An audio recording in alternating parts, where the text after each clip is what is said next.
दोस्तों नमस्कार। ये है मार्गदर्शन फॉर सिविल सर्विसेज। मैं अनुराग चौधरी। दोस्तों उत्तर प्रदेश लोक सेवा आयोग द्वारा आयोजित की जाने वाली यूपी पीसीएस प्रारंभिक परीक्षा के दृष्टिगत हम प्रस्तुत कर रहे हैं यूपी पीसीएस प्रारंभिक परीक्षा सामान्य अध्ययन प्रथम प्रश्न पत्र का प्रैक्टिस सेट, जिसमें हम कुल 150 प्रश्नों को सॉल्व करेंगे। दोस्तों इसमें परीक्षाओं की दृष्टि से महत्वपूर्ण और स्तरीय प्रश्नों को शामिल किया गया है। जब आप इसे सॉल्व करेंगे तो आपको लगेगा कि ये प्रश्न स्टैंडर्ड के हिसाब से हाई लेवल के हैं। दोस्तों ये प्रश्न न केवल यूपी पीसीएस प्रारंभिक परीक्षा के लिए बल्कि लोक सेवा आयोग उत्तर प्रदेश द्वारा आयोजित की जाने वाली अन्य परीक्षाओं जैसे लोअर पीसीएस, समीक्षा अधिकारी, सहायक समीक्षा अधिकारी, जेआईसी प्रवक्ता, गवर्नमेंट डिग्री कॉलेज परीक्षा के सामान्य अध्ययन खंड के लिए भी विशेष रूप से उपयोगी हैं। दोस्तों इसमें करंट अफेयर्स को छोड़कर सामान्य अध्ययन के सभी खंडों को कवर किया गया है। करंट अफेयर्स पर हम अलग से वीडियो बना देंगे। तो आइए शुरू करते हैं आज का प्रैक्टिस सेट यूपी पीसीएस प्रारंभिक परीक्षा सामान्य अध्ययन प्रथम प्रश्न पत्र का प्रैक्टिस सेट संख्या 1। दोस्तों आज का ये जो प्रैक्टिस सेट है इसका पहला प्रश्न देखते हैं।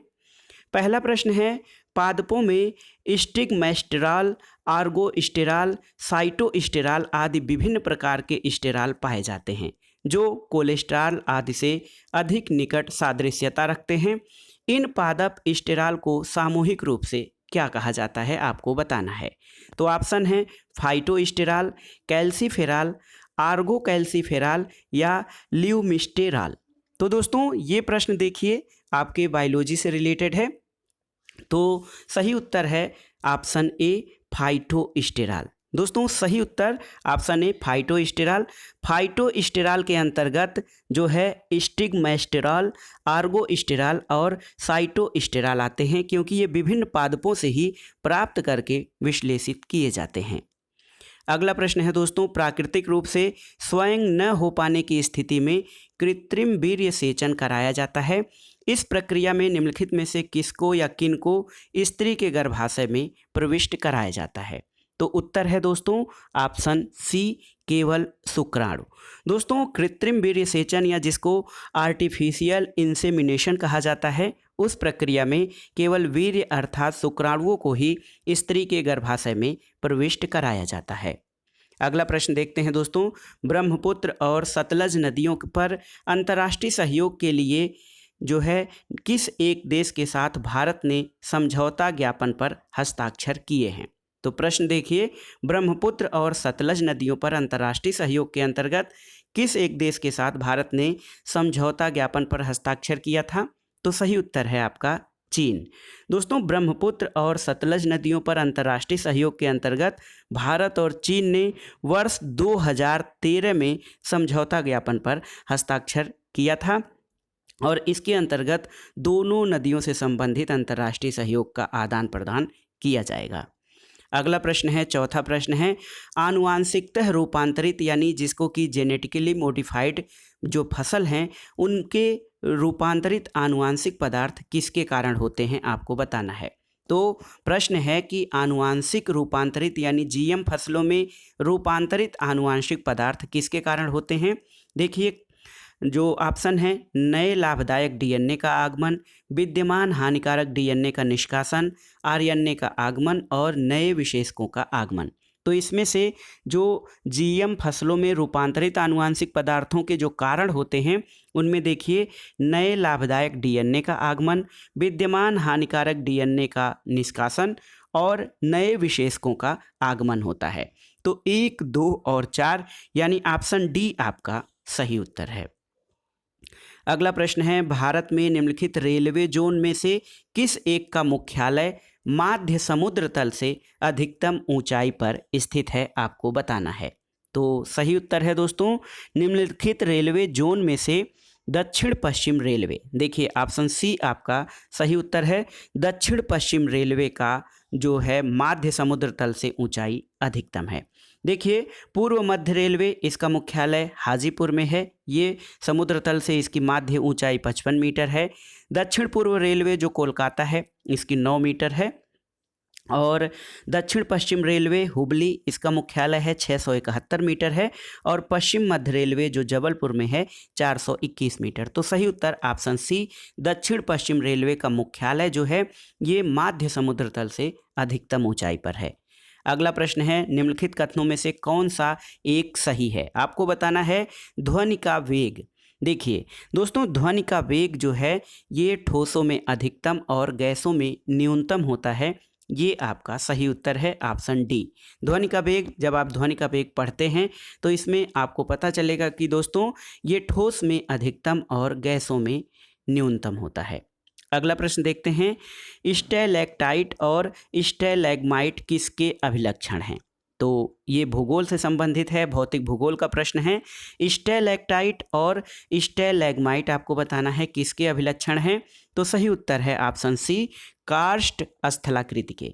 दोस्तों स्टैलेक्टाइट और स्टैलेग्माइट कार्स्ट स्थलाकृति के उदाहरण हैं और किसी भी चूना पत्थर या डोलामाइट चट्टानों के क्षेत्र में भौम जल द्वारा घुलन प्रक्रिया और उसके निक्षेपण से बने स्थल रूपों में कार्स्ट स्थलाकृति का नाम दिया जाता है। अगला प्रश्न देखते हैं, बहुत ही महत्वपूर्ण प्रश्न है। निम्नलिखित कथनों में से कौन सा एक सही नहीं है, आपको बताना है। तो ऑप्शन है, गैसों में ध्वनि तरंगों की प्रकृति अनुदैर्घ्य होती है। ये आपका सही है। 20 हर्ट्ज से कम आवृत्ति की ध्वनि तरंगें पराश्रव्य तरंगें कहलाती हैं। तो ये कथन आपका सही नहीं है, क्योंकि दोस्तों अनुदैर्घ्य तरंगें, देखिए कहा जाता है कि जो गैसों में ध्वनि तरंगों की प्रकृति अनुदैर्घ्य होती है, लेकिन दोस्तों ऐसी ध्वनियाँ जो है 20 हर्ट्ज से कम ध्वनि आवृत्ति या जिनकी आवृत्ति 20 हर्ट्ज से कम होती है, उन ध्वनियों को दोस्तों अवश्रव्य यानी न सुनी जा सकने वाली ध्वनियाँ कहा जाता है। उच्चतम आयामों वाली ध्वनि तरंगें अपेक्षाकृत प्रबल होती हैं, सही है। और उच्च श्रव्य आवृत्तियों वाली तरंगें तीक्ष्ण होती हैं, ये भी सही है। तो ऑप्शन बी जो प्रश्न पूछ रहा है कि निम्नलिखित कथनों में से कौन सा एक सही नहीं है, तो ऑप्शन बी आपका सही नहीं है। अगला प्रश्न है, निम्नलिखित में से कौन सा एक दिए गए ग्रहों का उनके आमाप यानी व्यास के बढ़ते हुए क्रम में सही अनुक्रम है? तो सही उत्तर है ऑप्शन बी। देखिए दोस्तों, सबसे छोटा ग्रह आपका बुध है, उसके बाद मंगल का स्थान आता है, फिर शुक्र है, फिर पृथ्वी है, फिर अरुण यानी यूरेनस का स्थान आता है, उसके बाद जो है अरुण के बाद शनि और बृहस्पति। तो जो साइज के आकार पे या व्यास के आधार पर जो ग्रहों का क्रम है वो बुध, मंगल, शुक्र, पृथ्वी और यूरेनस है। उसके बाद दोस्तों अरुण, शनि और बृहस्पति का स्थान आता है। तो याद रखिएगा, सबसे छोटा ग्रह जो है साइज में या व्यास में बुध है और सबसे बड़ा बृहस्पति है। अगला प्रश्न है, निम्नलिखित विटामिनों में कौन सा एक रक्त के स्कंदन यानी रक्त के जमाव में महत्वपूर्ण भूमिका निभाता है? तो सही उत्तर है दोस्तों ऑप्शन डी, विटामिन के। विटामिन के रक्त के स्कंदन या जमाव में महत्वपूर्ण भूमिका निभाता है। अगला प्रश्न है दोस्तों, निम्नलिखित द्वीपों में से कौन सा एक ज्वालामुखीय मूल का है? तो ऑप्शन है रीयूनियन द्वीप, अंडमान और निकोबार समूह द्वीप समूह, लक्षद्वीप समूह और मालदीव। तो सही उत्तर क्या है दोस्तों? सही उत्तर है ऑप्शन ए, रीयूनियन द्वीप समूह। दोस्तों हिंद महासागर में स्थित है रीयूनियन द्वीप समूह, ये ज्वालामुखी मूल का है। और अंडमान और निकोबार द्वीप समूह आप जानते हैं जलमग्न पर्वतों का हिस्सा है, जबकि लक्षद्वीप और मालदीव ये प्रवाल द्वीप समूह के उदाहरण हैं। अगला प्रश्न है, विटामिन B12 की कमी पर्णाशी अरक्तता का कारक है। दोस्तों जंतुओं द्वारा विटामिन B12 का संश्लेषण नहीं होता है, इसलिए मानवों को अपना संपूर्ण विटामिन B12 अपने आहार के माध्यम से ही प्राप्त करना होता है। आपको बताना है कि विटामिन B12 या B12 में कौन सा संकुलन धातु आयन उपस्थित होता है? तो उत्तर है दोस्तों कोबाल्ट आयन, ऑप्शन सी। दोस्तों B12 या B12 विटामिन में कोबाल्ट आयन बहुत ही महत्वपूर्ण तत्व होता है, धातु होता है, और यह इस विटामिन के कोरिन वलय में उपस्थित होता है। इस आयन विटामिन की कमी से पर्णाशी अरक्तता नामक बीमारी होती है। अगला प्रश्न है, निम्नलिखित कथनों पर विचार कीजिए। देखिए कथन है, भारत में अधिकांश कोयला और फेरस खनिज समूह विंध्य के दक्षिण प्रायद्वीप में मिलते हैं। तो ये आपका सही नहीं है। अगला है, दूसरा कथन है कि प्रायद्वीपीय भारत कभी कभी उस अधिमहाद्वीप का अंश था जिसमें ऑस्ट्रेलिया, अंटार्कटिका, अफ्रीका और दक्षिण अमेरिका सम्मिलित थे। तो सही उत्तर है केवल 2, ऑप्शन बी आपका सही उत्तर है। दोस्तों, भारत में जो अधिकांश कोयला और फेरस समूह खनिज उत्तर पूर्वी पठारी प्रदेश में मिलते हैं, ये विंध्य के दक्षिण के प्रायद्वीप में नहीं, तो इसलिए कथन 1 आपका सही नहीं है। दोस्तों, इसके अंतर्गत जो है, ये जो भारत में अधिकांश फेरस समूह उत्तर पूर्वी पठारी प्रदेश में जो मिलते हैं, इसके अंतर्गत छोटा नागपुर यानी झारखंड, उड़ीसा पठार, पश्चिम बंगाल और छत्तीसगढ़ के कुछ भाग आते हैं। तो कथन 1 आपका गलत हो गया। जबकि महाद्वीपीय विस्थापन सिद्धांत के अनुसार 6.5 करोड़ साल पहले जो अधिमहाद्वीप यानी गोंडवाना लैंड है, इसमें विभाजन हुआ, तब दक्षिण अमेरिका, अफ्रीका, प्रायद्वीपीय भारत, मेडागास्कर और ऑस्ट्रेलिया का निर्माण हुआ था। तो इस दृष्टि से ऑप्शन 2 सही है। तो विकल्प आपका हो जाएगा केवल 2 सही है। अगला प्रश्न है, हमारे शरीर में ग्लूकोज ऊर्जा का एक महत्वपूर्ण स्रोत होता है। ग्लूकोज निम्नलिखित में से किस प्रकार के कार्बनिक अणु का एक प्रकार है? ऑप्शन देखिए, कार्बोहाइड्रेट, प्रोटीन, वसा और न्यूक्लियक अम्ल। तो सही उत्तर है दोस्तों, ग्लूकोज जो है ये कार्बोहाइड्रेट के जो है अणु का एक प्रकार है। तो कार्बोहाइड्रेट, ग्लूकोज जो है ये कार्बोहाइड्रेट प्रकार का एक अणु है। तो देखिए दोस्तों, ग्लूकोज कार्बोहाइड्रेट का एक प्रकार होता है और इसमें कार्बन, हाइड्रोजन और ऑक्सीजन के अनुपात से मिला जो पदार्थ होता है उसको कार्बोहाइड्रेट कहा जाता है। और हमारे शरीर में जो ऊर्जा यानी एनर्जी की आवश्यकताओं की पूर्ति कार्बोहाइड्रेट के माध्यम से की जाती है। अगला प्रश्न है दोस्तों, महात्मा गांधी राष्ट्रीय समुद्री उद्यान कहाँ स्थित है, आपको बताना है। तो सही उत्तर है महात्मा गांधी राष्ट्रीय समुद्री उद्यान, ये आपका पोर्ट ब्लेयर में स्थित है। ऑप्शन डी आपका सही उत्तर है।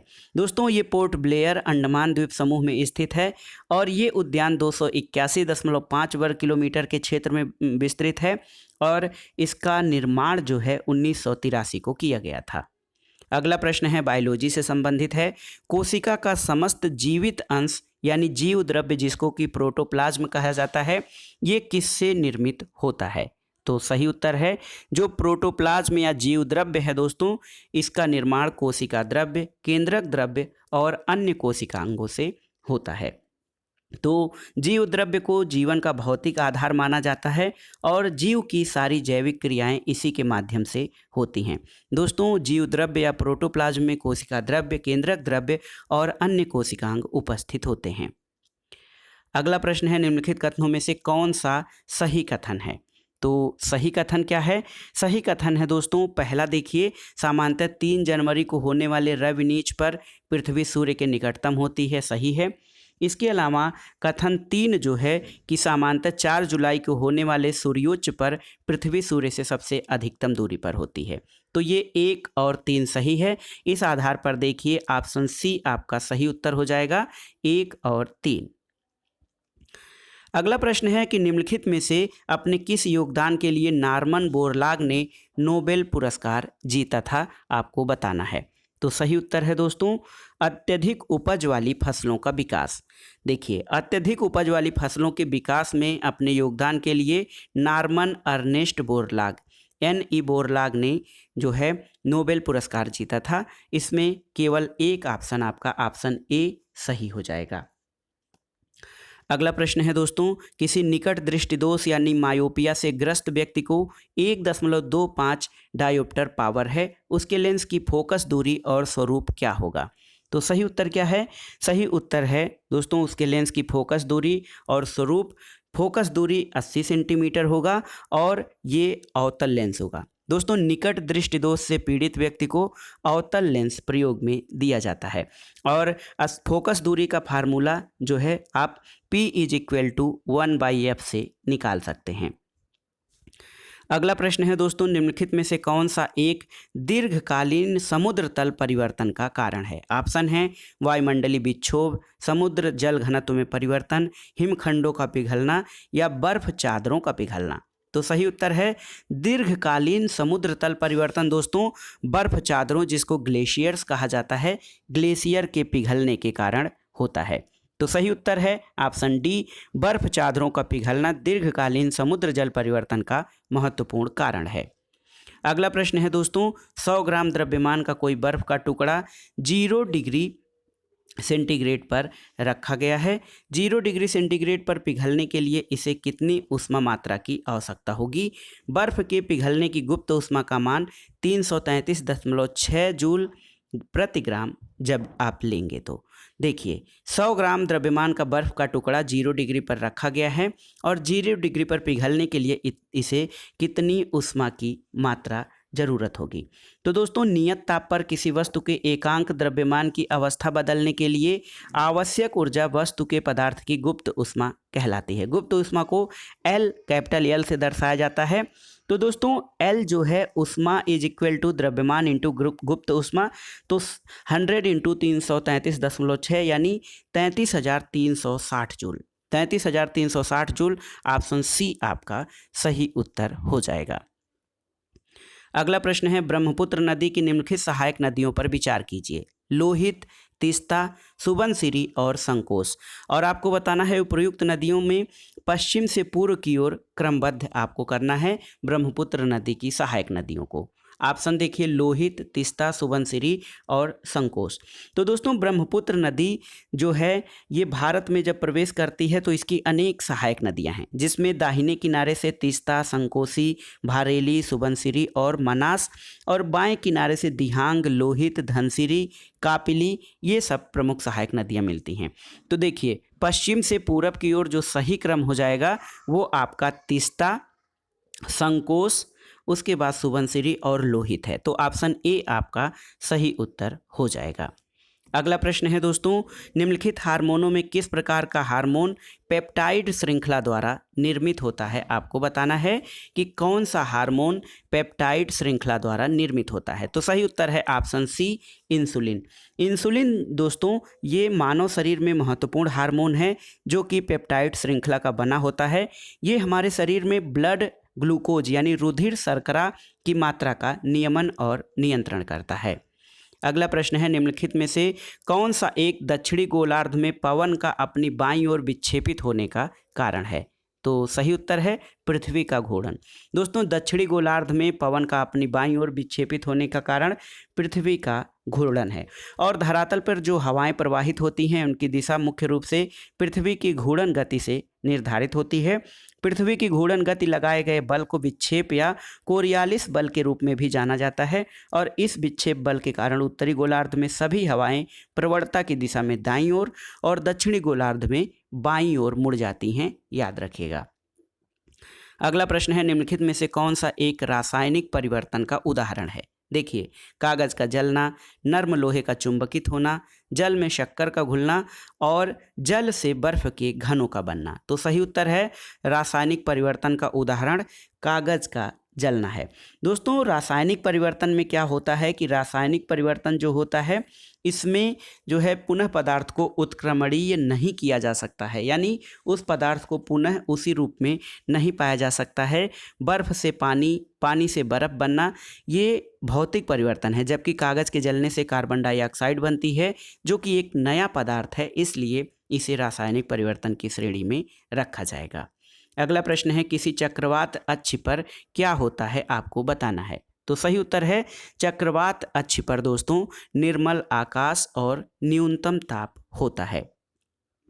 अगला प्रश्न है, निम्नलिखित कथनों में से कौन सा कथन सही है? कथन देखिए, अम्लीय वर्षा चूना पत्थर से बनी इमारतों से अभिक्रिया करती है। सल्फर युक्त कोयले का दहन अम्लीय वर्षा में भागी हो सकता है। प्रदूषण के नियंत्रण के लिए सुपोषण एक प्रभावी युक्ति है। इसमें से बताना है कि कौन से कथन सही हैं। तो दोस्तों सही कथन क्या है? अम्लीय वर्षा चूना पत्थर से बनी इमारतों से अभिक्रिया करती है, ये आपका सही कथन है। और दूसरा, सल्फर युक्त कोयले का दहन जो है इससे सल्फर डाइऑक्साइड निकलता है और ये जल से अभिक्रिया करके सल्फ्यूरिक अम्ल का निर्माण करता है, जिससे अम्लीय वर्षा में ये सहायक हो सकता है। तो ऑप्शन ए आपका सही है, कथन 1 और 2 दोनों सही हैं। अगला प्रश्न है, दंड चुंबक या क्षण चुंबक जिसको कहा जाता है उसके संबंध में कौन सा सही कथन है आपको बताना है। तो सही कथन ये है दोस्तों कि जब किसी दंड चुंबक को उसके अक्ष के अनुलंब काटा जाता है तो दो नए दंड चुंबक बन जाते हैं। और आप जानते हैं दोस्तों, दंड चुंबक या क्षण चुंबक के दोनों ध्रुवों पर बराबर लेकिन विपरीत परिमाण होता है। यानी जब कोई दंड चुंबक होता है तो एक नॉर्थ पोल होता है, दूसरा साउथ पोल होता है, लेकिन जब उसको द्विविभाजित यानी दो भाग कर दिया जाएगा तो दो नए दंड चुंबक बन जाएंगे और दोनों के फिर दो नॉर्थ पोल और साउथ पोल हो जाएंगे। दोस्तों, किसी भी तरीके से दंड चुंबक के दोनों ध्रुवों को अलग करना संभव नहीं है। अगला प्रश्न है, भारत में रासायनिक उद्योग के संदर्भ में कौन सा सही कथन है? देखिए, रासायनिक उद्योग भारत में प्राचीनतम उद्योगों में से एक है। रासायनिक उद्योग भारत के प्राचीनतम उद्योगों में से एक है, ये आपका सही कथन है। इसके अलावा दोस्तों देखिए ये महत्वपूर्ण है। इसके अलावा रंजक या द्रव्य सेक्टर रासायनिक उद्योग का एक महत्वपूर्ण खंड है। और तीसरा है कि वस्त्र उद्योग यानी जो हमारा टेक्सटाइल इंडस्ट्री है उसमें रंजक यानी द्रव्य की सर्वाधिक खपत होती है। तो देखिए, ये तीनों ही कथन सही हैं, क्योंकि भारत में रासायनिक उद्योग प्राचीनतम उद्योग है, द्रव्य सेक्टर रासायनिक उद्योग का महत्वपूर्ण खंड है और वस्त्र उद्योग में रंजक की सर्वाधिक खपत भी होती है। ऑप्शन डी आपका सही है। 1, 2, 3 तीनों सही हैं। अगला प्रश्न है, निम्नलिखित कथनों में से कौन सा एक कथन सही नहीं है? देखिए, हाइड्रोजन एक तत्व है, तो ये कथन आपका सही है कि हाइड्रोजन एक तत्व है। हाइड्रोजन सबसे हल्का तत्व है, ये भी सही है। हाइड्रोजन के कोई समस्थानिक नहीं होते, दोस्तों ये कथन सही नहीं है। और हाइड्रोजन और ऑक्सीजन एक विस्फोटक मिश्रण बनाते हैं, ये सही है। तो इसमें पूछ रहा है कौन सा कथन सही नहीं है, तो सही उत्तर हो जाएगा ऑप्शन सी सही नहीं है कि हाइड्रोजन के कोई समस्थानिक नहीं होते हैं। दोस्तों, हाइड्रोजन के समस्थानिक होते हैं, 3 समस्थानिक होते हैं जिनका नाम प्रोटियम, ड्यूटेरियम और टाइट्रियम है। अगला प्रश्न है, अंटार्कटिका में भारत के वैज्ञानिक और अनुसंधान मिशन के संबंध में कौन सा कथन सही है?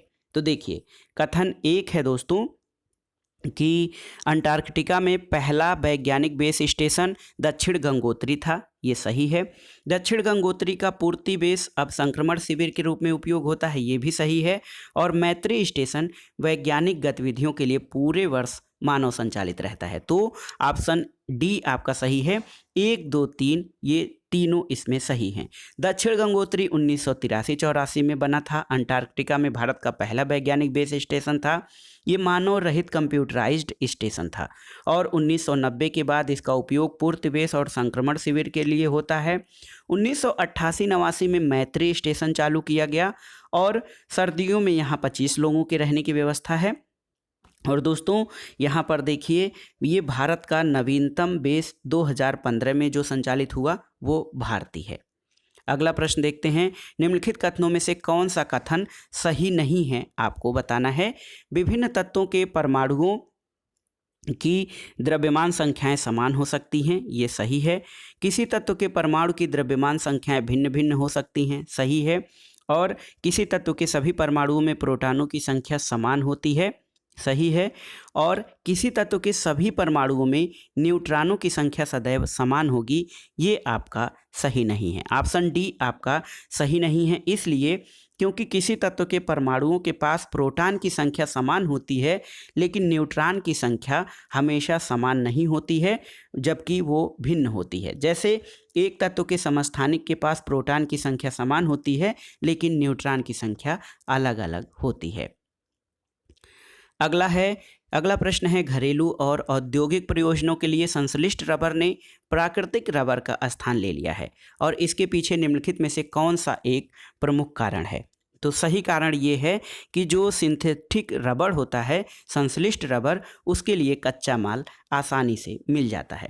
दोस्तों, आप जानते हैं कि प्राकृतिक रबर का उत्पादन उष्णकटिबंधीय वृक्ष हीविया ब्रोसिलियंस के द्वारा होता है और इसका उत्पादन मुख्यतः उष्णकटिबंधीय देशों में होता है। और दूसरी ओर विभिन्न उद्योगों में प्राकृतिक रबर की मांग में वृद्धि हुई है।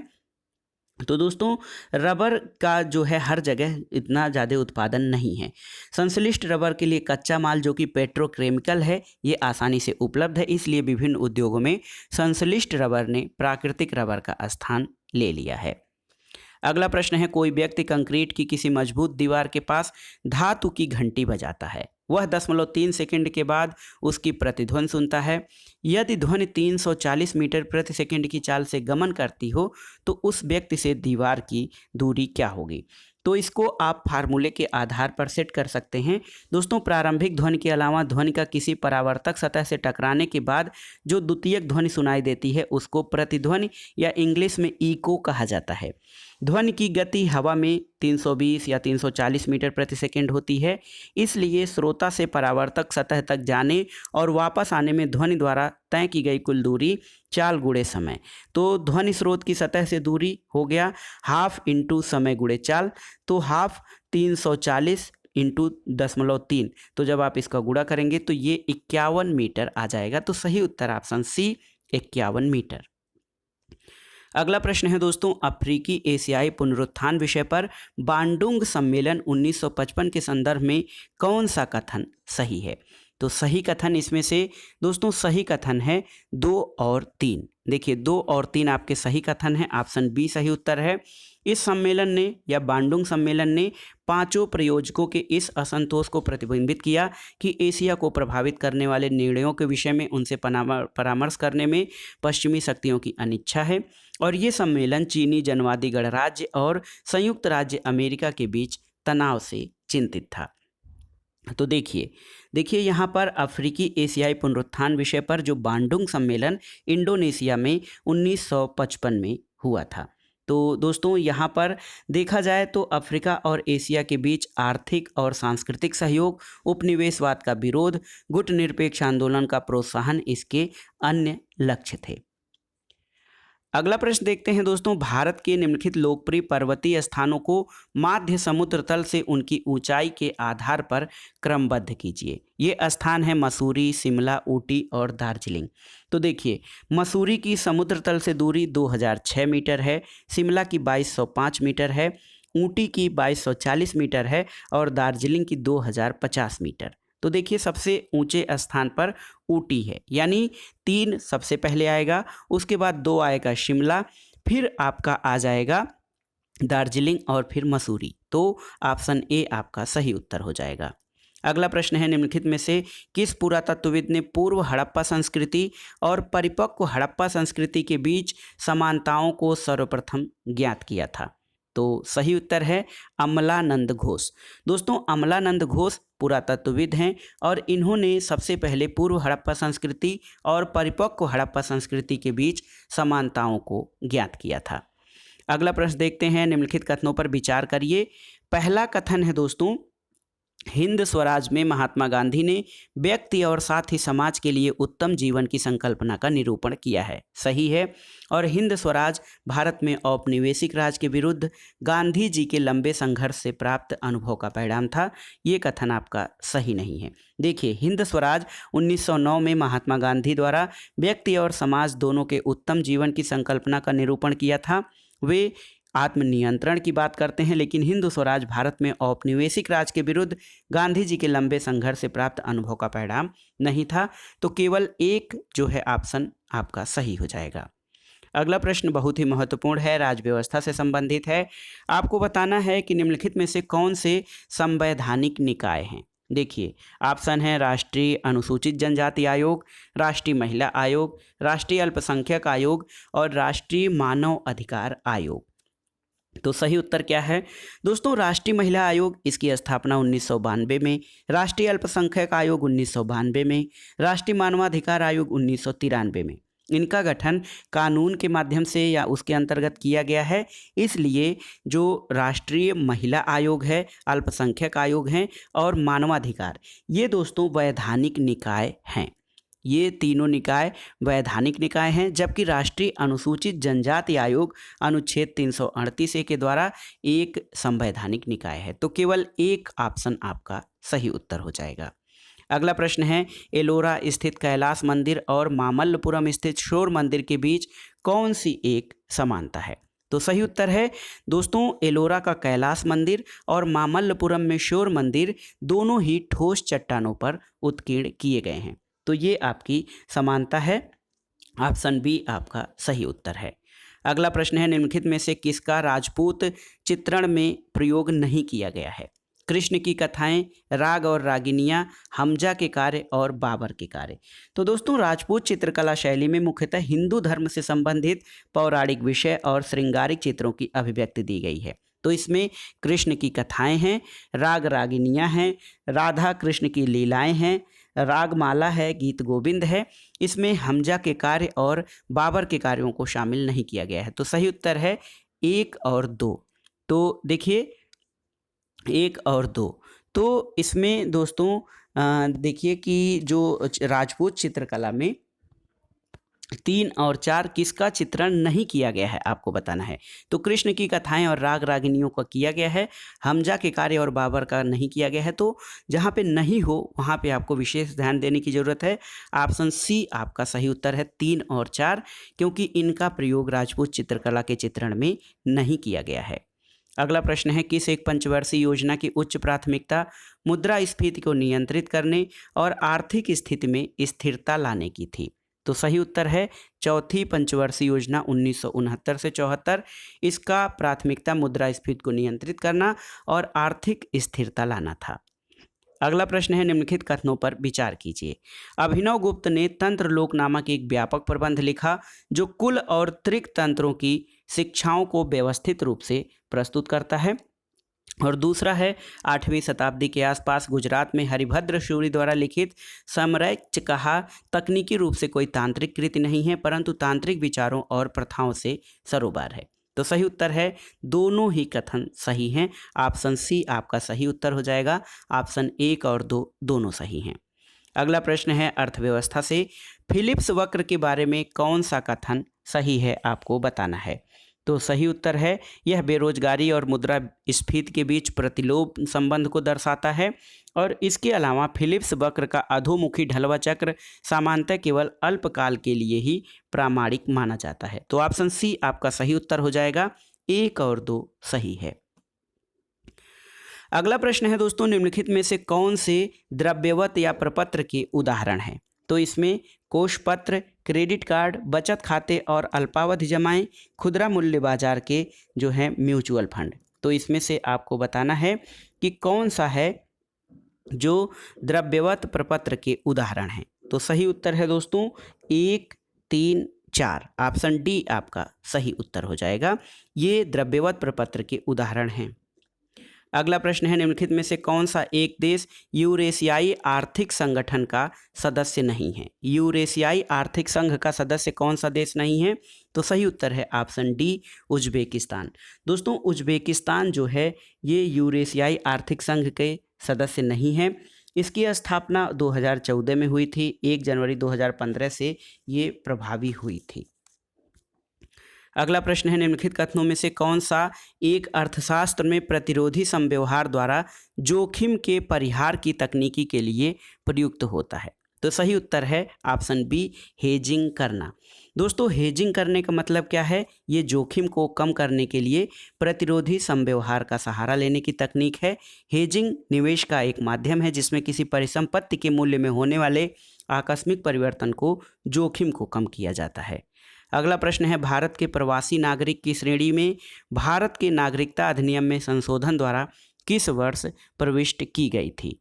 तो सही उत्तर है 2003। ऑप्शन डी आपका सही उत्तर है। दोस्तों, भारत के प्रवासी नागरिक की श्रेणी में भारत के नागरिकता अधिनियम जो 1955 था उसमें संशोधन के द्वारा 2003 में प्रविष्ट की गई और भारत की प्रवासी नागरिक योजना 2005 के संशोधन द्वारा शुरू किया गया था।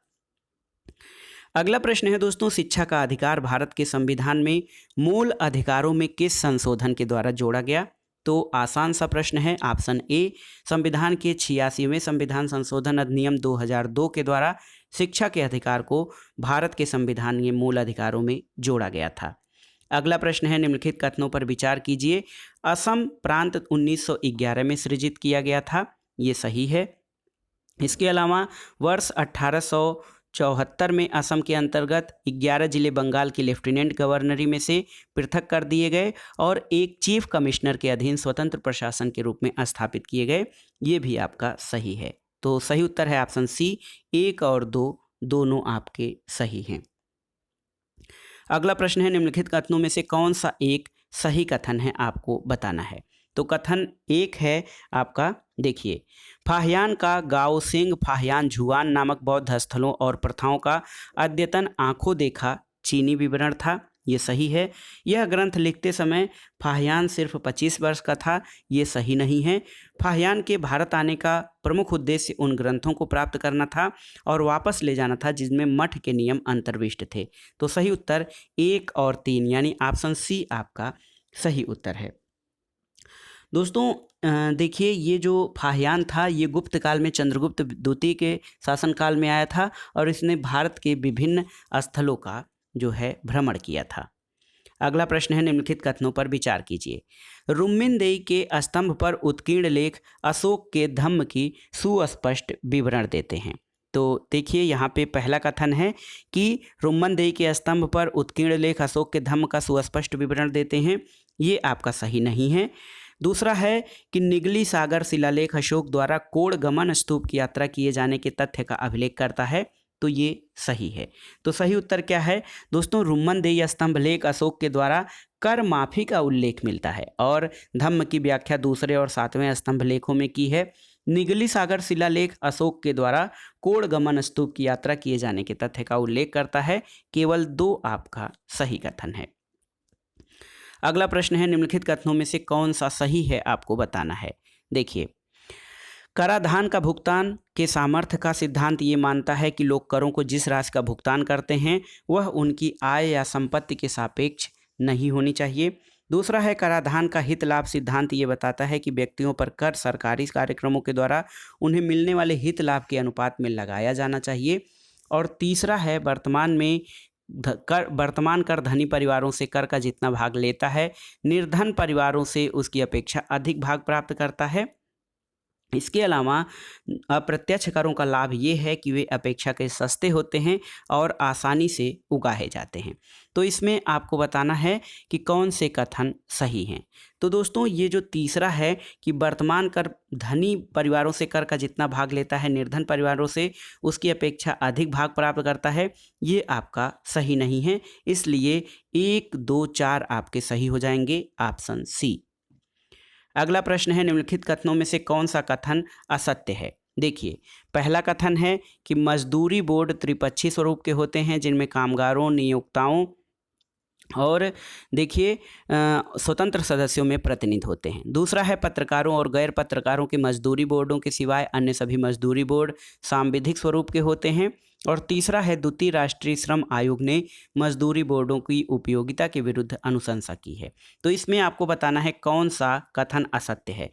तो असत्य कथन ऑप्शन 2 है। देखिए, पत्रकारों और गैर पत्रकारों के मजदूरी बोर्डों के सिवाय अन्य सभी मजदूरी बोर्ड सांविधिक स्वरूप के होते हैं। ये आपका सही नहीं है। देखिए, द्वितीय राष्ट्रीय श्रम आयोग के द्वारा मजदूरी बोर्डों की उपयोगिता के विरुद्ध अनुशंसा है जिसमें मजदूरी बोर्ड का त्रिपक्षीय स्वरूप बनाया गया है और कामगारों, नियोक्ताओं और स्वतंत्र सदस्यों के प्रतिनिधियों को इसमें स्वीकार किया गया है। अगला प्रश्न है, निम्नलिखित से किस एक मामले में भारत के सर्वोच्च न्यायालय द्वारा मुस्लिम स्त्री विवाह विच्छेद पर अधिकार संरक्षण अधिनियम 1986 की संवैधानिक वैधता को अनुमोदित किया गया है, आपको बताना है। तो सही उत्तर है, ये कानून 1986 में राजीव गांधी सरकार द्वारा बनाया गया था जिसके माध्यम से मोहम्मद अहमद खां बनाम शाहबानो बेगम केस, देखिए मोहम्मद अहमद खां बनाम शाहबानो बेगम केस में दोस्तों हुआ ये कि देखिए इसमें सर्वोच्च न्यायालय के निर्णय को अप्रभावी किया गया था और सर्वोच्च न्यायालय ने इस कानून को दानियाल लतीफ़ी बनाम भारत संघ केस में संवैधानिक वैधता दी थी। तो संवैधानिक वैधता को कब अनुमोदित किया गया था? तो ऑप्शन बी ये है दानियाल लतीफ़ी बनाम भारत संघ में। अगला प्रश्न है, भारत के राष्ट्रपति के बारे में इन कथनों पर विचार कीजिए। पहला कथन है, देखिए पहला कथन है कि राष्ट्रपति को विशिष्ट जानकारी पाने के लिए मंत्रिपरिषद को संबोधित करने और संदेश भेजने का अधिकार है। दूसरा है, राष्ट्रपति विधान विषयक प्रस्थापनाओं से संबंधित जानकारी मांग सकता है। और तीसरा है, संघ के प्रशासन संबंधी मंत्रिपरिषद के सभी विनिश्चय राष्ट्रपति को संसूचित किए जाने चाहिए। तो इसमें आपको सही कथन बताना है। सही कथन है राष्ट्रपति विधान विषयक प्रस्थापनाओं से संबंधित जानकारी मांग सकता है और संघ के प्रशासन संबंधी मंत्रिपरिषद के सभी विनिश्चय राष्ट्रपति को संसूचित किए जाने चाहिए। ऑप्शन बी आपका सही उत्तर है। देखिए, अनुच्छेद 78 के अनुसार राष्ट्रपति को विशिष्ट जानकारी पाने के लिए मंत्रिपरिषद को संबोधित करने और संदेश भेजने का अधिकार प्राप्त है। और इसके अलावा देखिए, राष्ट्रपति विधान विषयक प्रस्थापनाओं से संबंधित जानकारी मांग सकता है और प्रधानमंत्री का ये कर्तव्य है कि वह संघ के प्रशासन संबंधी मंत्रिपरिषद के सभी विनिश्चय राष्ट्रपति को सूचित करे। तो यहाँ पर राष्ट्रपति को विशिष्ट जानकारी प्राप्त करने के लिए मंत्रिपरिषद को संबोधित करने का और संदेश भेजने का अधिकार प्राप्त है। तो ये 1, 2 और 3 यानी ऑप्शन देखिए, ऑप्शन डी आपका सही हो जाएगा। अगला प्रश्न है, विजयनगर साम्राज्य के बारे में कौन से कथन सत्य हैं, आपको बताना है। देखिए, राजाओं ने विरूपाक्ष की ओर से शासन करने का दावा किया, तो ये आपका सही कथन है। इसके अलावा शासकों ने देवताओं के साथ अपनी घनिष्ठ संलग्नता इंगित करने के लिए हिंदू सुरत्राण उपाधि का प्रयोग किया, ये भी सही है। तीसरा है कि सभी राजसी आदेशों पर कन्नड़, संस्कृत और तमिल में हस्ताक्षर किए जाते थे, ये सही नहीं है। और राजसी आकृति मूर्ति अब मंदिरों में प्रदर्शित की जाती थी, तो सही है। 1, 2 और 4 इसमें जो हैं ये सही कथन हैं। तो विजयनगर साम्राज्य में जो स्थापना थी हरिहर और बुक्का ने की थी और ये मध्यकाल में प्रथम हिंदू राज्य था। इस साम्राज्य की दरबारी भाषा तेलुगु थी। इसमें 1, 2 और 4 कथन आपके सही हैं। अगला प्रश्न देखिए, मध्यकालीन भारत में एकता का अर्थ क्या होता था? तो सही उत्तर है ऑप्शन बी, सैन्य अधिकारियों को समानुदेशित विभिन्न प्रादेशिक इकाइयों से प्राप्त भू राजस्व, इसको एकता कहा जाता था। दोस्तों, एकता जो है ये सैन्य अधिकारियों को जो है एकतादारों का पद वंशानुगत नहीं होता था, लेकिन ये हस्तांतरणीय होता था। इसमें प्रादेशिक इकाइयों से जो भू राजस्व प्राप्त होता था, इसको एकता कहा जाता था। अगला प्रश्न है, निम्नलिखित में से कौन सी पुस्तक अकबर के दरबार के चित्रों से सज्जित नहीं थी? ऑप्शन है हजमनामा और रजमनामा, बाबरनामा और तारीख-ए-अल्फी। तो सही उत्तर है अकबर की शाही चित्रशाला में दोस्तों हजमनामा, रजमनामा, रामायण, अकबरनामा ये सभी चीज़ें जो हैं देखिए सुसज्जित थी इसमें अकबर के दरबार के चित्रों से, लेकिन बाबरनामा जो है ये नहीं थी। तो सही उत्तर है।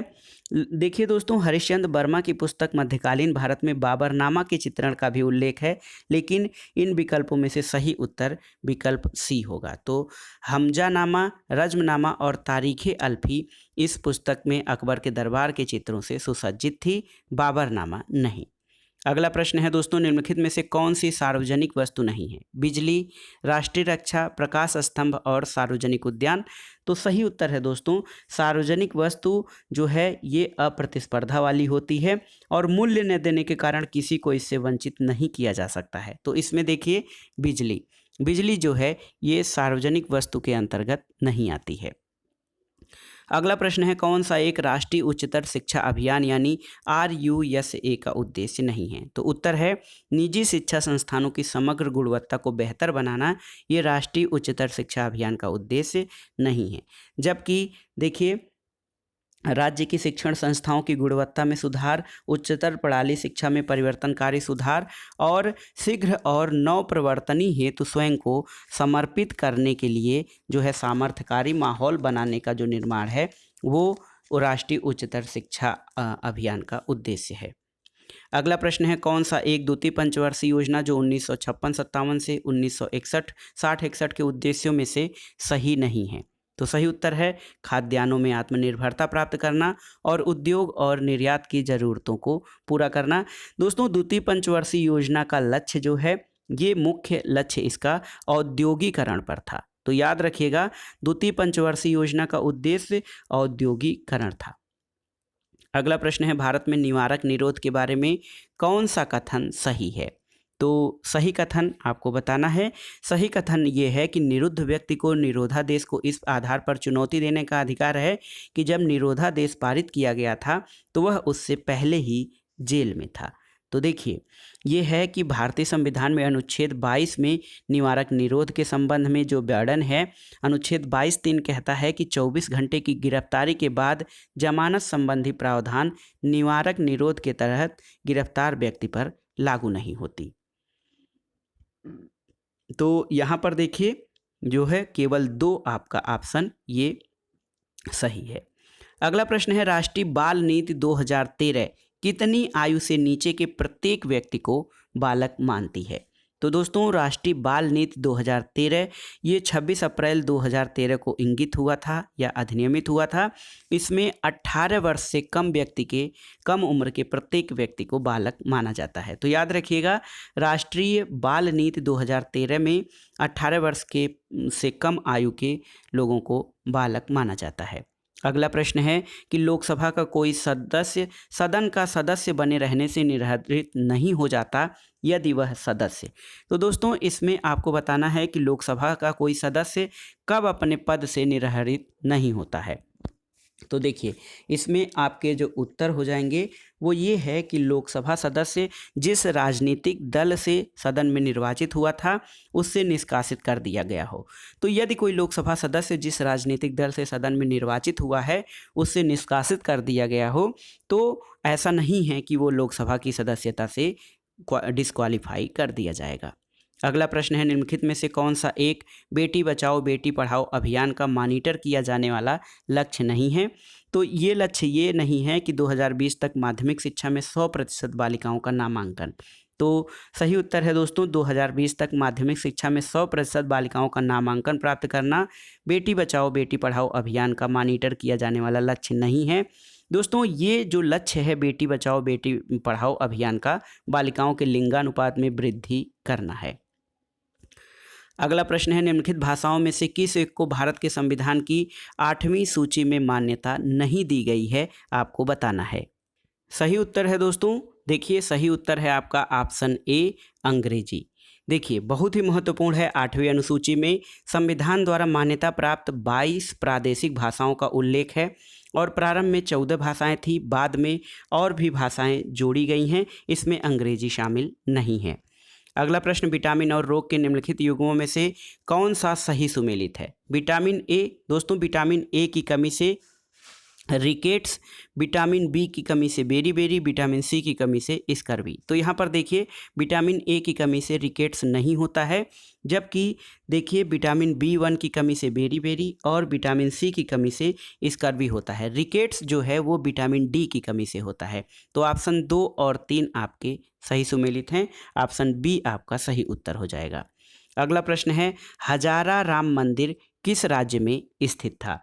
तो सही उत्तर है हजारा राम मंदिर या हजारा राम मंदिर विजयनगर साम्राज्य की राजधानी हम्पी में स्थित था। तो सही उत्तर हो जाएगा आपका ऑप्शन सी सही उत्तर है। और इस मंदिर का निर्माण विजयनगर साम्राज्य के प्रतापी शासक कृष्णदेव राय द्वारा करवाया गया था और ये भगवान विष्णु को समर्पित मंदिर है। अगला प्रश्न है, किसी पिंड के संवेग परिवर्तन की दर किसके बराबर होती है? तो सही उत्तर है किसी पिंड के संवेग परिवर्तन की दर उसके परिणामी बल के बराबर होती है। तो याद रखिएगा ऑप्शन सी आपका सही उत्तर है।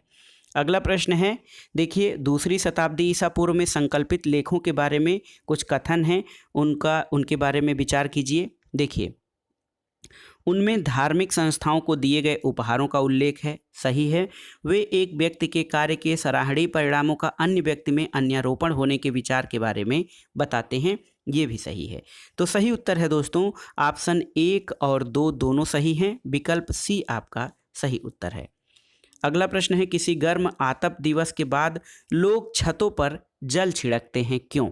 तो सही उत्तर इसका क्या है कि गर्म जब दिन होता है तो लोग छतों पर जल छिड़कते हैं, क्योंकि छत के आसपास की वायु गर्म होती है और जल छिड़कने से वायु की ऊष्मा अवशोषित होकर छत को ठंडा करने में सहायक है। तो ऑप्शन ए आपका सही उत्तर हो जाएगा।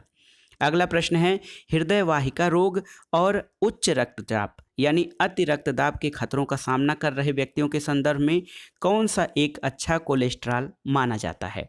तो सही उत्तर है उच्च घनत्व लिपोप्रोटीन यानी HDL। दोस्तों हाई डेंसिटी लिपोप्रोटीन को हृदय वाहिका रोग और अति रक्तचाप के खतरों का सामना करने वाले व्यक्तियों के लिए अच्छा कोलेस्ट्रॉल माना जाता है। दोस्तों ये शरीर की नई कोशिकाओं को बनाने में सहायक होता है और हार्ट से संबंधित रोग और अति रक्तदाब के खतरों को सामना करने वाले व्यक्ति इस कोलेस्ट्रॉल से जो है स्वास्थ्य लाभ कर सकते हैं। अगला प्रश्न है, हिमालय की पीर पंजाल पर्वतमाला किसका भाग है? तो सही उत्तर है निम्न हिमालय। दोस्तों हिमालय की पीर पंजाल पर्वतमाला निम्न हिमालय का भाग है। अगला प्रश्न देखिए, सामान्य विज्ञान से ही है। प्रेशर कुकरों का हैंडल प्लास्टिक का बना होता है क्योंकि इसको ऊष्मा का कुचालक बनाया जाना चाहिए। इनमें कौन सा प्लास्टिक प्रयुक्त होता है जो कि प्रथम मानव निर्मित प्लास्टिक है? तो सही उत्तर है इसमें बेकेलाइट प्लास्टिक का प्रयोग होता है। दोस्तों बेकेलाइट ये पूर्णतया मानव निर्मित प्लास्टिक है। ये फार्मिक अम्ल और फिनोल की अम्लीय और क्षारीय माध्यम से अभिक्रिया के बाद बनता है। अगला प्रश्न है, भारत की लैटराइट मृदाओं के संबंध में निम्नलिखित कथनों पर विचार कीजिए। तो देखिए लैटराइट मृदाएं सामान्यतः लाल रंग की होती हैं, ये आपकी सही कथन है। लैटराइट मृदाओं में नाइट्रोजन और पोटास की प्रचुरता होती है, सही नहीं है। लैटराइट मृदाएं राजस्थान और उत्तर प्रदेश में है, ये भी सही नहीं है। और इस मृदा में टैपियोका और काजू की उपज अच्छी होती है, ये सही है। तो सही उत्तर है ऑप्शन 1 और 4, यानी 1 और 4 कथन आपके सही हैं। लैटराइट मृदा में नाइट्रोजन और पोटास नहीं बल्कि लौह ऑक्साइड और पोटास होता है। लौह ऑक्साइड के कारण इसका रंग लाल होता है। ये मिट्टी मुख्यतः तमिलनाडु, कर्नाटक, केरल, महाराष्ट्र में पाई जाती है। अगला प्रश्न देखते हैं दोस्तों, बहुत ही महत्वपूर्ण प्रश्न है। मिथाइल आइसोसाइनेट गैस जिसको MIC कहा जाता है, इसके कारण दिसंबर 1984 में भोपाल में आपदा हुई थी। यूनियन कार्बाइड फैक्ट्री में किसके उत्पादन के लिए प्रयुक्त होती थी आपको बताना है। तो सही उत्तर है मिथाइल आइसोसाइनाइट गैस, ये पीड़कनाशी के रूप में जो है इसके उत्पादन में प्रयोग की जाती थी। तो इसका उपयोग पीड़कनाशी के रूप में किया जाता था या कीटनाशक फैक्ट्री ये थी। अगला प्रश्न है, भूमध्य सागरीय और मानसून जलवायु के संबंध में निम्नलिखित कथनों में से कौन सा सही है? तो सही उत्तर है देखिए भूमध्य सागरीय जलवायु में वर्षण शीतकाल में होता है जबकि मानसून जलवायु में यह अधिकतर ग्रीष्मकाल में होता है, ये आपका सही है। इसके अलावा दोनों ही जलवायुओं में वर्षा ऋतु और शुष्क ऋतु होती है। तो इसके अलावा दोस्तों इसमें तो आपका सही उत्तर क्या हो जाएगा, 1 और 3 आपके सही उत्तर हो जाएंगे। ऑप्शन सी आपका सही है। अगला प्रश्न है, पादपों और प्राणियों में प्रवर्धन के लिए जनद्रव्य या जर्म प्लाज्म की आवश्यकता होती है। जनन द्रव्य क्या होता है? तो दोस्तों पादपों और प्राणियों में जो प्रवर्धन के लिए जनन द्रव्य या जर्म प्लाज्म की आवश्यकता होती है, इसके बारे में पूछ रहा है कि जनन द्रव्य क्या होता है। तो सही उत्तर है प्रजनन के लिए बीजाणु या तंतु, और इसके अलावा अंड और शुक्राणु आधान, ये जनन द्रव्य के अंतर्गत आते हैं। तो सही उत्तर है ऑप्शन सी 2 और 3। दोस्तों पादपों और प्राणियों में जो जनन द्रव्य की आवश्यकता होती है, ये उनके बीच तंतु ऊतक का संग्रह करके इसे प्रजनन विधि का उपयोग किया जाता है, और प्राणियों में अंड और शुक्राणुओं का संग्रह करके इनका उपयोग आगे शोध कार्य और प्रजनन में किया जाता है।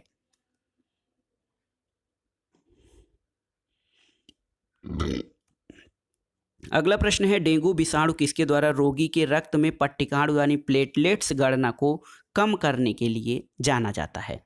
तो आपको बताना है। दोस्तों अस्थिमज्जा में प्लेटलेट्स के उत्पादन की प्रक्रिया में व्यतिकरण करता है, एंडोथेलियल कोशिकाओं का संक्रमण करता है, और प्लेटलेट्स के साथ बंधकर।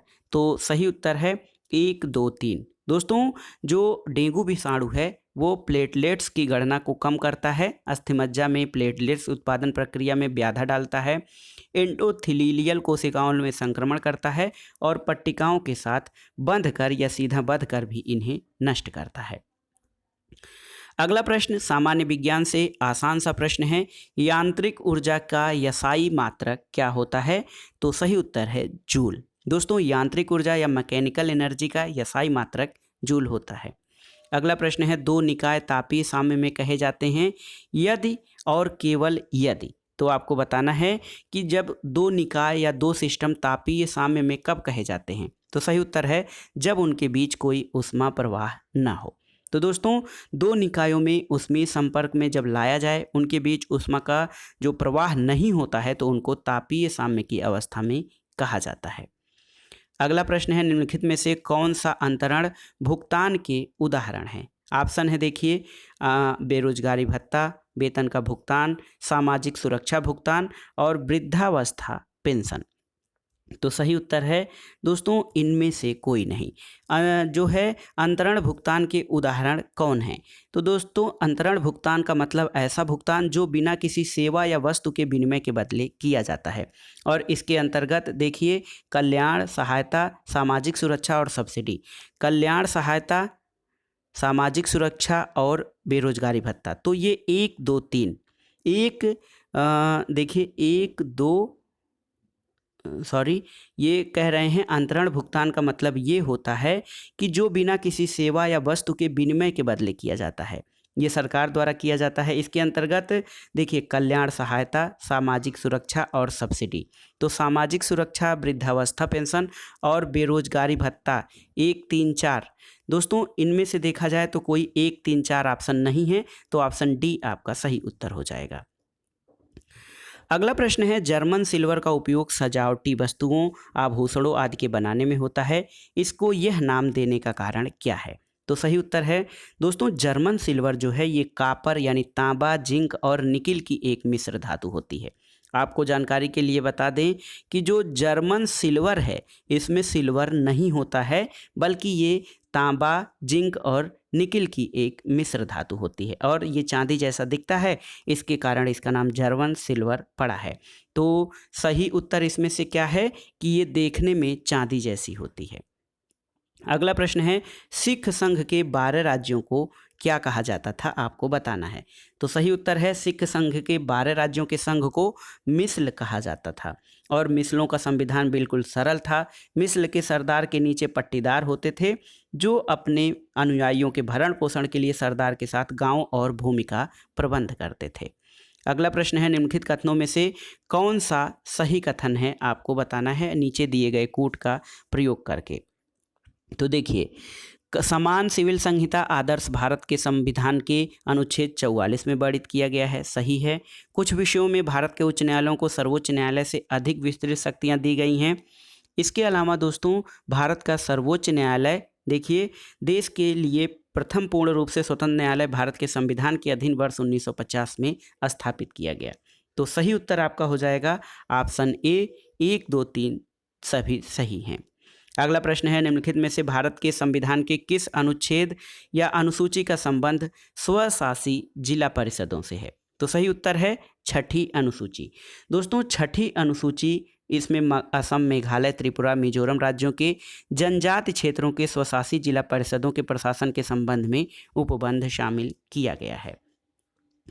अगला प्रश्न है, यूआईडी आधार कार्ड के संबंध में कौन सा कथन सही है? कथन है, यह भारत के सभी निवासियों के लिए पहचान का 12 अंकों का अनन्य रूप है, ये सही है। और यह व्यक्तियों की जैव मितीय सूचना के साथ एक पहचान संख्या है, ये भी सही है। और यह एक राष्ट्रीय पहचान और नागरिकता कार्ड है, ये सही नहीं है। तो इसमें ऑप्शन 1 और 2 यानी ऑप्शन बी आपका सही उत्तर हो जाएगा। अगला प्रश्न है, भारत के नियंत्रक महालेखा परीक्षक के बारे में कौन सा कथन सही है? तो देखिए, भारत के नियंत्रक महालेखा परीक्षक के बारे में देखिए, कैग पद ग्रहण करने की तिथि से 6 वर्ष तक पद धारण करेगा। वह 65 वर्ष की आयु पूरी कर लेने पर यदि ऐसे 6 वर्ष की अवधि समाप्त होने से पहले वह रिक्त कर देता, ये सही है। कैग की शक्तियां भारत के संविधान से निर्मित हैं, सही है। कैग प्रधानमंत्री और मंत्रिपरिषद की सलाह पर भारत के राष्ट्रपति द्वारा नियुक्त एक बहुसदस्य निकाय है, ये आपका सही नहीं है। और यदि सिद्ध कदाचार या अक्षमता के आधार पर संसद के दोनों सदनों के समावेदन किए जाने पर ये कैग को अपने पद से हटाया जा सकता है। तो इसमें देखिए दोस्तों, नियंत्रक और महालेखा परीक्षक संविधान के अनुच्छेद 148 में ये वर्णन है।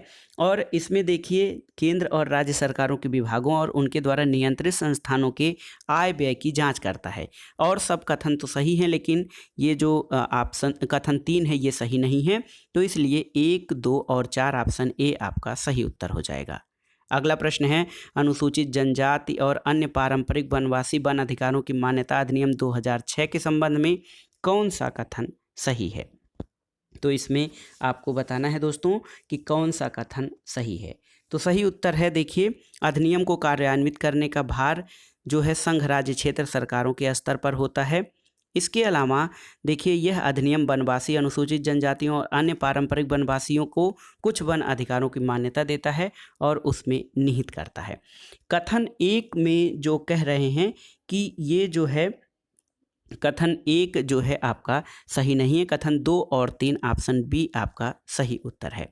अगला प्रश्न है, विश्व स्तर पर प्रत्येक वर्ष मानव विकास रिपोर्ट, ह्यूमन डेवलपमेंट रिपोर्ट किसके द्वारा प्रकाशित की जाती है?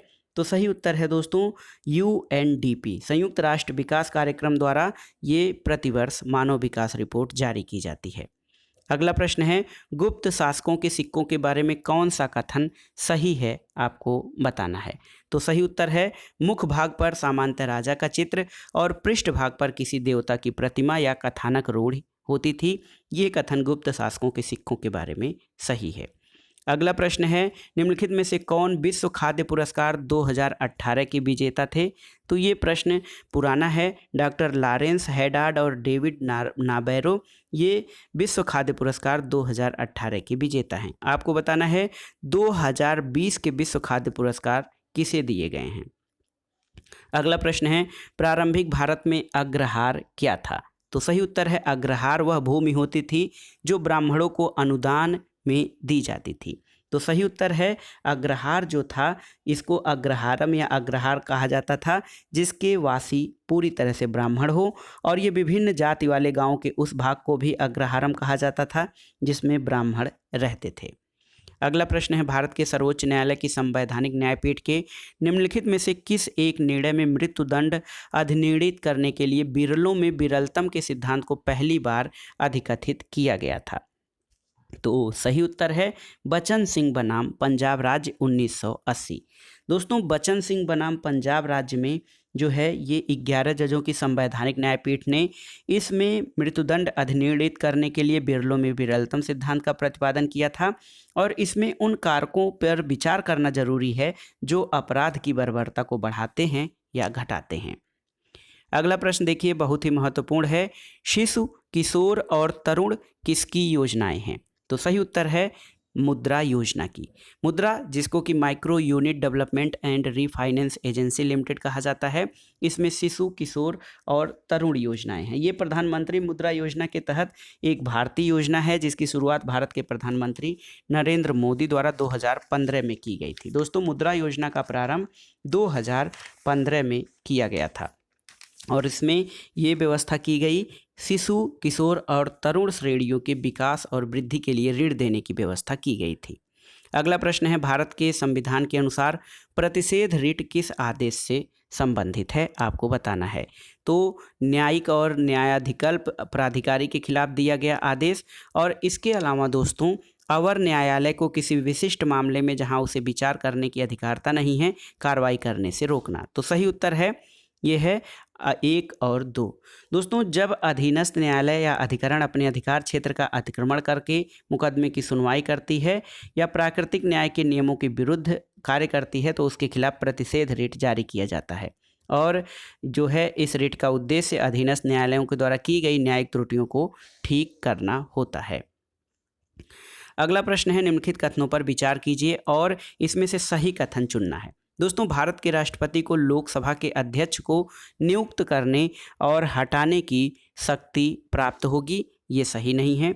दूसरा है कि अध्यक्ष को अपने कार्यकाल के कृत्यों के निर्वहन अपने पूरे कार्यकाल के दौरान स्वयं करना होता है, और वह स्टेशन से अपनी अनुपस्थिति या अपनी बीमारी के दौरान अपने कृत्यों को उपाध्यक्ष को प्रत्यायोजित नहीं कर सकता है।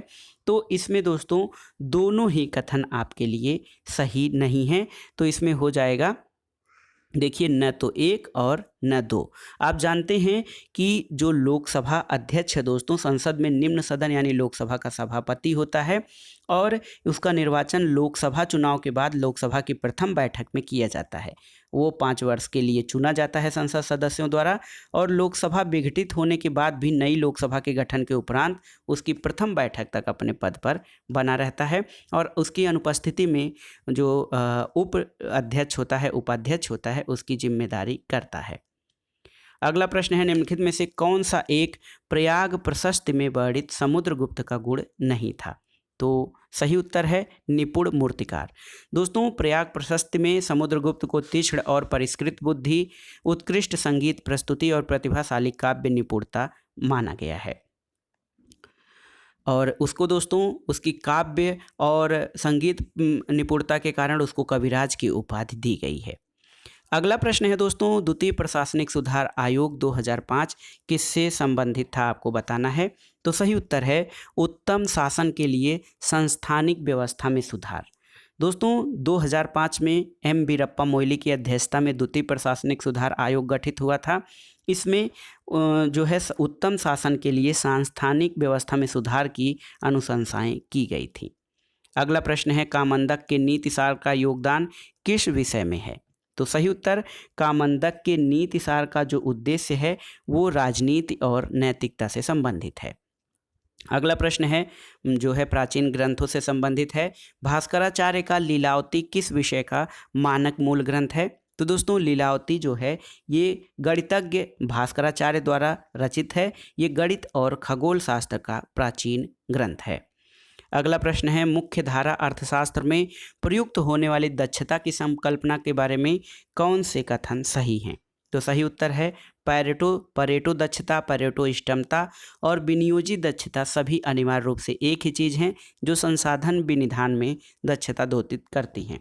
तो सही उत्तर आपका हो जाएगा, देखिए सही उत्तर आपका हो जाएगा दोस्तों कि पैरेटो दक्षता, पैरेटो इष्टतमता और जो संसाधन विनिधान में दक्षता को प्रदर्शित करती हैं। तो देखिए इसका सही उत्तर ऑप्शन डी हो जाएगा कि इसमें सभी कथन 1, 2, 3, 4 सही हैं।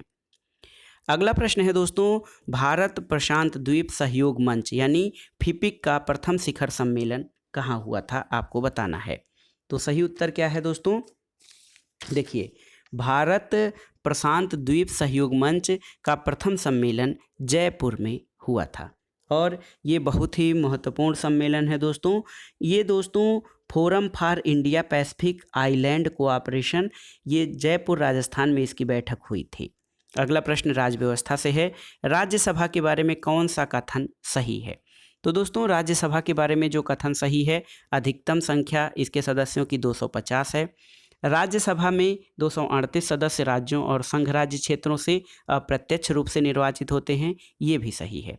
और अखिल भारतीय सेवाओं के सृजन जैसे मामलों में इसकी लोकसभा के साथ समान रूप से विधायी शक्तियां हैं, ये सही नहीं है, क्योंकि अखिल भारतीय सेवाओं के सृजन में इसकी लोकसभा से अलग अनन्य शक्तियां हैं। तो सही उत्तर 1 और 2 आपके सही हैं।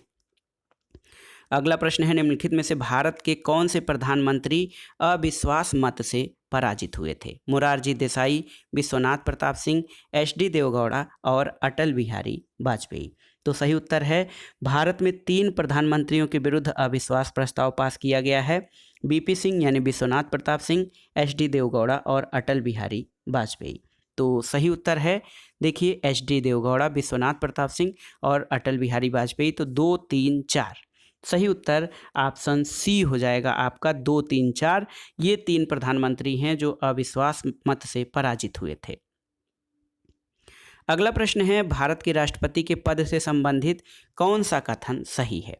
तो देखिए सही कथन जो है दोस्तों, राष्ट्रपति को विशेष मामलों में किसी अपराधी को क्षमादान करने की शक्ति प्राप्त है, ये सही है।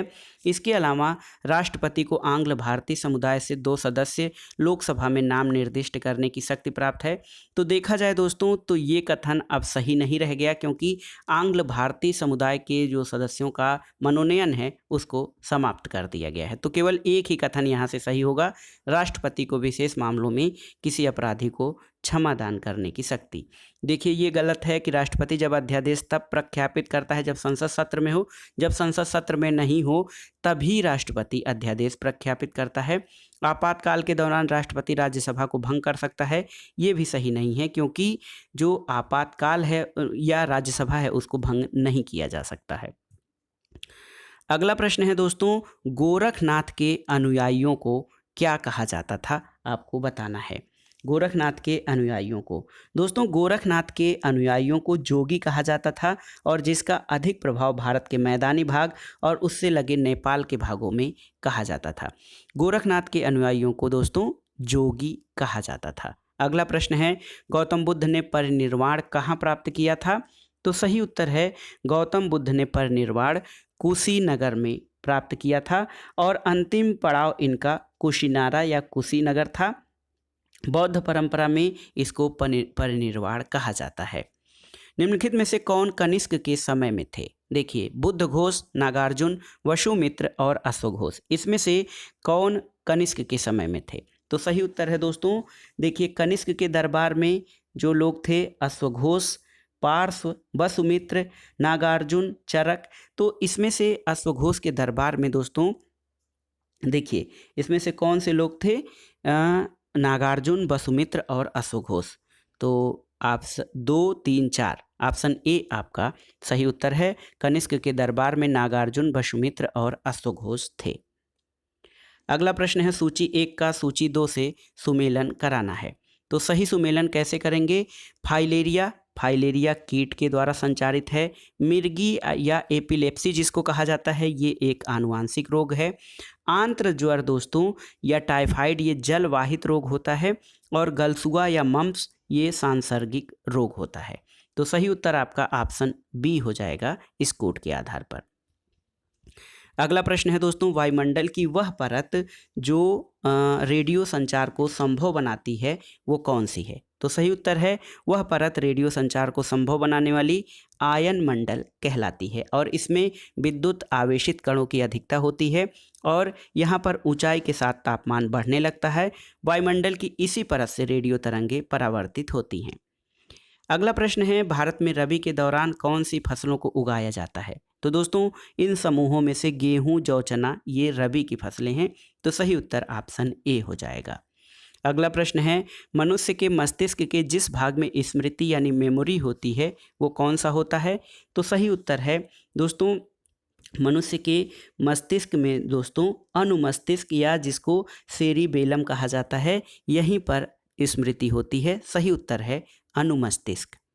अगला प्रश्न है, सूची 1 में संत कवि को उनकी रचनाओं की भाषा के साथ सुमेलित करना है, तो यहाँ पर देखिए बहुत ही महत्वपूर्ण है दोस्तों मीराबाई हिंदी, विशेष रूप से राजस्थानी हिंदी। त्यागराज का संबंध दोस्तों कन्नड़ भाषा से है। चंडीदास ये बंगला भाषा के कवि हैं और पुरंदरदास का संबंध तेलुगु भाषा से है। तो सही उत्तर आपका हो जाएगा ऑप्शन डी आपका सही उत्तर। अगला प्रश्न है दोस्तों, मानव प्रतिरक्षाहीनता विषाणु जिसको HIV कहा जाता है, human immuno deficiency syndrome virus, ये एक जीवधारी है क्योंकि ये स्वतः प्रजनन कर सकता है। तो HIV वायरस दोस्तों ये स्वतः प्रजनन कर सकता है, इसका ऑप्शन सी सही उत्तर हो जाएगा। अगला प्रश्न है दोस्तों, सूची 1 का सूची 2 से सुमेलन कराना है, तो आपको बताना है कि इसमें से किस बीमारी से या किस विटामिन की कमी से कौन सी व्याधि हो सकती है। देखिए विटामिन ए की कमी से दोस्तों, विटामिन ए की कमी से रतौंधी रोग होता है। विटामिन B1 की कमी से बेरी, विटामिन सी की कमी से स्कर्वी रोग और विटामिन डी की कमी से रिकेट्स होता है। ऑप्शन डी आपका सही उत्तर है। अगला प्रश्न है, भारतीय रिजर्व बैंक क्या है, तो भारतीय रिजर्व बैंक भारत का केंद्रीय बैंक है। आप जानते हैं भारतीय रिजर्व बैंक भारत का केंद्रीय बैंक है। इसकी स्थापना 1 अप्रैल 1935 को की गई थी। अगला प्रश्न है, उच्च वायुमंडल में स्थित ओजोन परत किन्हें रोकती है, तो ओजोन परत सूर्य से आने वाली हानिकारक परावैंगनी किरणों को रोकती है। ऑप्शन बी आपका सही उत्तर है। अगला प्रश्न है दोस्तों, मैक संख्या इसका प्रयोग किसकी चाल नापने में किया जाता है, आपको बताना है। तो सही उत्तर है दोस्तों ध्वनि के अनुसार देखा जाए तो मैक संख्या वायुयान की चाल या उसकी गति का मापन करती है। तो मैक संख्या का प्रयोग विमान की चाल नापने में किया जाता है। ऑप्शन डी आपका सही उत्तर है। अगला प्रश्न है निम्नलिखित में से कौन मानव शरीर को संक्रमण के विरुद्ध संघर्ष करने में सहायता करता है। तो दोस्तों आप जानते हैं कि जो WBC यानी श्वेत रुधिर कोशिकाएं होती हैं, श्वेत रुधिर कणिकाएं होती हैं, वो मानव शरीर को संक्रमण के विरुद्ध संघर्ष करने में सहायता करती हैं। अगला प्रश्न है ऐसी स्थिति जिसमें स्फीति के साथ बेरोजगारी में वृद्धि हो रही हो उसको क्या कहा जाता है। तो ऐसी स्फीति को दोस्तों गतिहीन स्फीति या स्टैगफ्लेशन कहा जाता है। ऑप्शन सी आपका सही उत्तर है। अगला प्रश्न है एक औपचारिक संगठन यानी फॉर्मल ऑर्गेनाइजेशन की आधारभूत विशेषता क्या होती है। तो उत्तर है दोस्तों नियम और विनियम। औपचारिक संगठन में नियम और विनियम बहुत ही महत्वपूर्ण होते हैं, जबकि औपचारिक संबंधों के अलावा जो अनौपचारिक संबंध होते हैं उनमें मानव संबंध भी महत्वपूर्ण हो जाते हैं। अगला प्रश्न देखिए राज्य जो है व्यक्तियों को उनसे संबंधित क्षेत्रों में सुमेलन करना है। तो देखिए दोस्तों जो व्यक्ति हैं यहाँ पर वहाँ पर देख लीजिए कि इसमें राजेंद्र शाह, दोस्तों राजेंद्र शाह का संबंध ये साहित्य से है। इसके अलावा जो नरेश त्रेहन हैं, आप जानते हैं नरेश त्रेहन, इनका संबंध चिकित्सा विज्ञान से है। अजीम प्रेम जी ये कंप्यूटर उद्योग से संबंधित हैं और जगदीश खट्टर ऑटोमोबाइल उद्योग से। तो सही जो सुमेलन हो जाएगा ऑप्शन बी आपका हो जाएगा। अगला प्रश्न है निम्नलिखित में से कौन सा एक सार्वजनिक क्षेत्र का रक्षा उपक्रम नहीं है, आपको बताना है। तो सही उत्तर है हिंदुस्तान शिपयार्ड लिमिटेड, ये सार्वजनिक क्षेत्र का रक्षा उपक्रम नहीं है, जबकि भारत डायनेमिक्स, मिश्र धातु निगम और भारत अर्थ मूवर्स ये सार्वजनिक क्षेत्र के रक्षा उद्यम हैं। अगला प्रश्न है रक्षा प्रशिक्षण संस्थानों को सूची 1 से सूची 2 का मिलान करना है। सेना शारीरिक प्रशिक्षण जो है दोस्तों ये आपका पुणे में स्थित है। रक्षा प्रबंधन कॉलेज सिकंदराबाद में स्थित है। नौसेना इंजीनियरिंग कॉलेज ये लोनावाला में स्थित है। और दूर संचार इंजीनियरिंग जो है ये आपका डॉक्टर अंबेडकर स्कूल देखिए ये अंबेडकर नगर में स्थित है। तो सही उत्तर आप इस प्रकार से कर सकते हैं, ऑप्शन सी आपका सही हो जाएगा। अगला प्रश्न है निम्नलिखित में से नदियों की लंबाई का सही अवरोही क्रम, यानी बड़ी से छोटी नदियां आपको बताना है। तो सबसे लंबी नदी ब्रह्मपुत्र, उसके बाद गंगा, फिर गोदावरी और उसके बाद नर्मदा का स्थान आता है। तो सही उत्तर दोस्तों ब्रह्मपुत्र, उसके बाद गंगा, फिर गोदावरी और उसके बाद नर्मदा। अगला प्रश्न है कर्क रेखा निम्नलिखित देशों में से किनसे गुजरती है। तो सही उत्तर है कर्क रेखा दोस्तों ये भारत और सऊदी अरब, भारत से तो गुजरती ही है, सऊदी अरब से भी गुजरती है।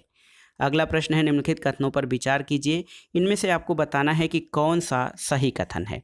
तो देखिए सही कथन कौन सा है, देखिए संविधान सभा ने अपना कार्य दिसंबर 1946 से प्रारंभ किया था, ये आपका सही कथन है। और संविधान सभा ने भारत का संविधान 26 नवंबर 1949 को अंगीकृत किया था, 1 और 3 सही है। और जवाहरलाल नेहरू संविधान सभा के अध्यक्ष थे, ये आपका गलत है, क्योंकि संविधान सभा के अध्यक्ष डॉक्टर राजेंद्र प्रसाद थे। तो ऑप्शन बी 1 और 3 आपके सही हो जाएंगे। अगला प्रश्न है संविधान का 42वां संविधान संशोधन अधिनियम, दोस्तों ये आपको बताना है। संविधान का जो 42वां संविधान संशोधन अधिनियम है ये देखिए कह रहे हैं कि आपातकाल स्थिति में अधिनियमित किया गया था, ये आपका सही है। और इस अधिनियम के अधीन संशोधनों द्वारा उच्चतम न्यायालय और उच्च न्यायालय की अधिकारिता सीमित की गई थी, तो ये भी सही है। ऑप्शन 1 और 2 दोनों सही हैं। अगला प्रश्न है संघ और राज्यों के विनिर्दिष्ट वित्तीय संबंधों पर राष्ट्रपति को सिफारिशें कौन देता है। तो सही उत्तर है ये है फाइनेंस कमीशन यानी वित्त आयोग, जो संघ और राज्यों के वित्तीय संबंधों पर राष्ट्रपति को सिफारिश देता है। अगला प्रश्न है आपको बताना है कि जो इनमें से कौन से कथन सही हैं। तो आपको सही कथन बताना है। सही कथन है कि भारतीय रेल के 150वें वर्ष में जन शताब्दी रेलगाड़ियां शुरू की गई थी। तो सही उत्तर केवल 2। देखिए दोस्तों समूची रेल प्रणाली जो है उसमें उसके जोनों में विभाजन और उपविभाजन किया जाता है, और इसमें जो भारतीय रेलवे के 150 वर्ष के बाद जन शताब्दी रेलगाड़ियों का प्रारंभ किया गया था। तो सही उत्तर ऑप्शन सी केवल 2 आपका सही उत्तर हो जाएगा, केवल 2। अगला प्रश्न है, निम्नलिखित कथनों पर विचार कीजिए। देखिए, पृथ्वी के ध्रुवीय व्यास की लंबाई उसके भूमध्यवर्ती व्यास की लंबाई से लगभग 40 किलोमीटर अधिक है। भूपटल में सर्वाधिक प्रचुर तत्व ऑक्सीजन है और उत्तरी अयनांत को सूर्य की किरणें कर्क रेखा पर ऊर्ध्वाधर पड़ती हैं। इसमें से आपको बताना है कि कौन सा कथन सही है। तो दोस्तों, कथन 2 और 3 आपका सही है, क्योंकि देखा जाए तो पृथ्वी के ध्रुवीय व्यास की लंबाई 12,714 किलोमीटर है, भूमध्य रेखीय व्यास की लंबाई 12,756 किलोमीटर है। तो इससे स्पष्ट है कि भूमध्य रेखीय व्यास की लंबाई 42 किलोमीटर ज़्यादा है, न कि कम। तो देखिए, इसमें कह रहे हैं, तो इसलिए ऑप्शन सी आपका सही उत्तर हो जाएगा। अगला प्रश्न है, भारत में जब क्रिप्स शिष्टमंडल आया था उस समय भारत के वायसराय कौन थे? तो सही उत्तर है लॉर्ड लिनलिथगो। क्रिप्स मिशन के भारत आगमन के समय लॉर्ड लिनलिथगो भारत के वायसराय थे। अगला प्रश्न है, निम्नलिखित कथनों पर विचार कीजिए। देखिए, इसमें कथन में क्या है, आपको बताना है कि कौन सा कथन सही है। तो देखिए, सही कथन क्या है कि देखिए, भारत की संविधान सभा द्वारा नए संविधान बनने तक 1935 के भारत सरकार अधिनियम को संशोधित करके भारत का अंतिम संविधान बनाया गया था। तो सही उत्तर है केवल 2 सही है, इसलिए कि देखिए, कह रहे हैं कि 14 अगस्त 1947 को भारत का केंद्रीय विधानमंडल विधानसभा और राज्य परिषद से मिलकर बना था, ये विघटित हो गया। और जब तक दोनों डोमिनियन और संविधान सभाएं नए संविधान की रचना न कर लें, तब तक संविधान सभा को एक ही अपने डोमिनियन के केंद्रीय विधानमंडल के रूप में कार्य करना था। और एक बात यह है कि इस दिन से भारत और पाकिस्तान स्वतंत्र हुए थे और ब्रिटिश सरकार का कोई प्रभुत्व नहीं रह गया था, और दोनों राज्यों को डोमिनियन का दर्जा संविधान लागू होने तक विद्यमान था। तो ये आपका कथन सही नहीं है, और इसके अलावा कथन 3 भी सही नहीं है, केवल कथन 2 आपका सही है। अगला प्रश्न है, राष्ट्रीय उद्यान और अभयारण्य को उनसे संबंधित प्रदेशों से मिलान कराना है। देखिए, नंदा देवी उत्तराखंड, केवलादेव आपका राजस्थान में है, मानस असम में स्थित है, और गिर राष्ट्रीय उद्यान गुजरात में स्थित है। तो सही आपका उत्तर हो जाएगा ऑप्शन बी। अगला प्रश्न है दोस्तों, निम्नलिखित में से कौन सी एक भाषा संयुक्त राष्ट्र संघ की आधिकारिक भाषा नहीं है? तो सही उत्तर है जर्मन।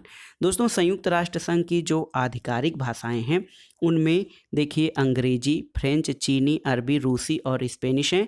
जर्मन भाषा उसकी आधिकारिक भाषा नहीं है। अगला प्रश्न बताना है कि कौन सा संयुक्त राष्ट्र संघ का प्रमुख अंग नहीं है? तो खाद्य और कृषि संगठन। दोस्तों, संयुक्त राष्ट्र संघ में जो है खाद्य और कृषि संगठन उसका आधिकारिक अंग नहीं है, जबकि महासभा, सुरक्षा परिषद, आर्थिक और सामाजिक परिषद, ट्रस्टी परिषद और अंतर्राष्ट्रीय न्यायालय और सचिवालय ये संयुक्त राष्ट्र के प्रमुख अंग हैं। अगला प्रश्न सूची 1 का सूची 2 के साथ सुमेलन करना है। देखिए, चिल्का झील सबसे आसान, चिल्का झील आपका उड़ीसा राज्य में स्थित है, ये एक लैगून झील है। अलपुज्जा ये आपका केरल राज्य में स्थित है। अंगुदा किला दोस्तों ये हैदराबाद में है, और सेलुलर जेल राष्ट्रीय स्मारक आप जानते हैं अंडमान निकोबार पोर्ट ब्लेयर में स्थित है। तो सही उत्तर ऑप्शन ए आपका हो जाएगा। अगला प्रश्न है, निम्नलिखित कथनों पर विचार कीजिए। तो इसमें से देखिए, कथन जो हैं, जब साइमन आयोग भारत आया था उस समय भारत के वायसराय लॉर्ड इरविन थे, सही है। और भारत सरकार अधिनियम 1919 को मॉन्टेग्यू चेम्सफोर्ड सुधारों के नाम से जाना जाता है। तो कथन 2 और 3 आपके सही हैं। दोस्तों, कथन 1 जो कह रहे हैं कि लॉर्ड मिंटो की भारत की वायसराय के रूप में अवध के दौरान बंगाल को 2 प्रांतों में विभाजित किया गया था, ये सही नहीं है, क्योंकि लॉर्ड कर्जन के समय में 1905 में भारत का विभाजन 2 प्रांतों में किया गया था। तो इससे कथन 2 और 3 आपके सही हो जाएंगे। अगला प्रश्न है, भारत के संविधान के निम्नलिखित संशोधनों में किसके द्वारा भारतीय नागरिकों के मूल कर्तव्य निर्धारित किए गए थे? आपको बताना है कि मूल कर्तव्य भारत के